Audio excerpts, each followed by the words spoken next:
Hello, my name is Jamie Carl. This is a presentation on student engagement and the use of technology in the classroom. This presentation is for my New Media and New Literacies course at SUNY Empire State College. I am a 5th and 6th grade special education teacher, and student engagement is something that's very near and dear to my heart. I love to find new ways to engage my students and get them happy about their learning.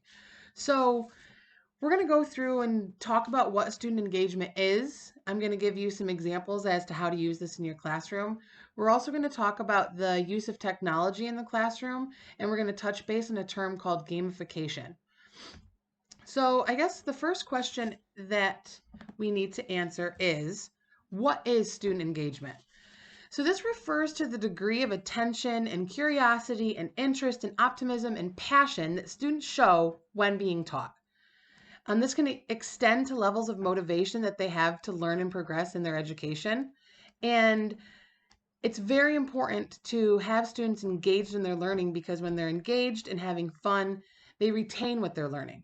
So when we're talking about student engagement, there's some factors to consider or some things to think about. The first being students being actively involved in their learning. In a classroom where you would see students being engaged, you would think that they're up and they're moving and they're happy and they're actively involved in what they're learning. Connecting that content to the real world and focusing on student interest helps with student engagement. We should encourage students to share their thoughts and ideas and to give them a voice to talk about what they want to talk about.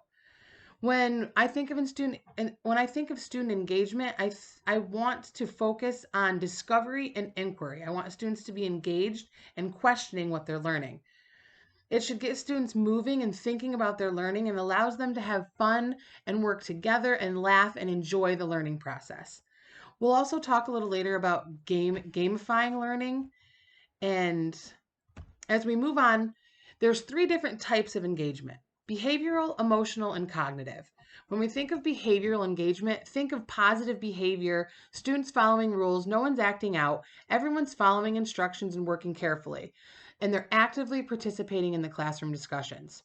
Emotional engagement is students that are happy to participate in their learning.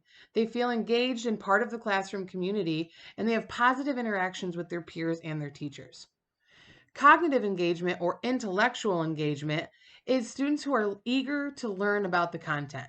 They're deep thinkers and they're using their critical thinking skills and asking questions for things that they're just not sure about. What elements should be considered when designing and implementing engaging learning activities?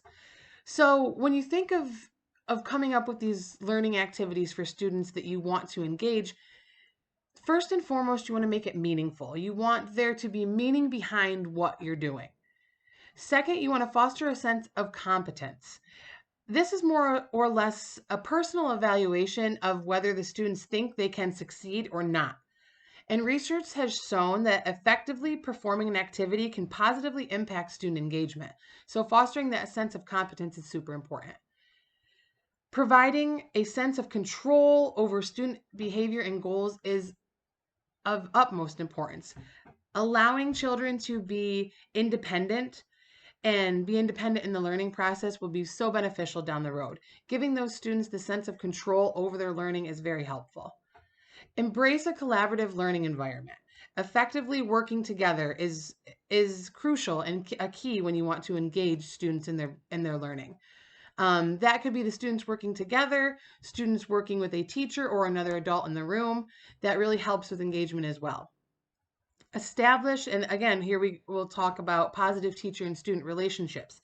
It's critical for student engagement that the student feels like they have a positive relationship with the teacher. And last, provide mastery of orientations or promoting students' desire to learn because they want to. So, what are some examples of student engagement? Interviews or question and answer sessions would be a great example of student engagement. That is students involved in their learning, working with their peers together. Educational technology is also a big one. This teaches our students 21st century skills that they're going to use for the rest of their lives, and they're having fun while they're engaged. Blended learning is very important. This is when you take new age techniques and blend them with traditional teaching methods. Students are working to master a concept with blended learning. And an example and something that I use in my classroom all the time is station rotations. That's an example of blended learning. So specifically for me, my students in our ELA block, I have 3 stations. One station they're with me, one station they rotate and work with my aide, and the third station is an independent station where they're working at their seats. This works out great. My students love it, and it teaches them not only routine and structure, but it also they have to be respectful to everybody in the classroom. So they're learning a plethora of skills. Quick writes and projects and hands-on activities, huge when it comes to student engagement. And I put some exclamation points there in the presentation. Providing students with a project or a hands-on activity will engage them more than anything else that I can think of. I found this to be true in my own room. I've taught lessons one way and then I've tried it a different way. Students are always more engaged when they're hands-on. So for the next part, I want you to watch this quick YouTube video. When you think about what does student engagement look like, it's hard to describe what student engagement looks like. So I'm going to have you watch this quick video. Just pay attention to the kids and their positive reaction to what they're discussing in the video. So that was wonderful. And if you think about what student engagement looks like, think about that video. Kids are moving and they're excited and things are just different. It's not the typical classroom where you come and sit down and listen to a lecture and take notes. That doesn't always work. But providing students with an engaged environment, they're going to retain so much more information. So for the next section, I want to talk about how technology can be used to increase student engagement. We have all been faced with a ton of hardships these past couple of years, thinking about remote learning and, everything turning virtual. We can really use technology to our benefit when it comes to student engagement in a ton of ways. There's educational programs out there like IXL and Prodigy Math, Reading A to Z. Those are always engaging for students. The students having devices or hardware in their hands like Chromebooks and iPads, there's so much out there that helps engage students, and specialized software too. Assistive technology, online educational games, online platforms like Google Classroom and Zoom. I used Google Classroom every single day. I used Zoom every single day. Blogging is a great tool, technology tool that we can use to help with student engagement. This one I put 3 exclamation points behind because smartboards have been everything when it comes to student engagement in my classroom.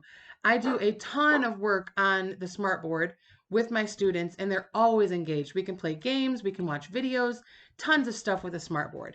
Cloud servers, digital field trips, that has been amazing. There's so much content out there too. You can find a digital field trip pretty much anywhere in the world. So the last point I want to touch base on here is gamification.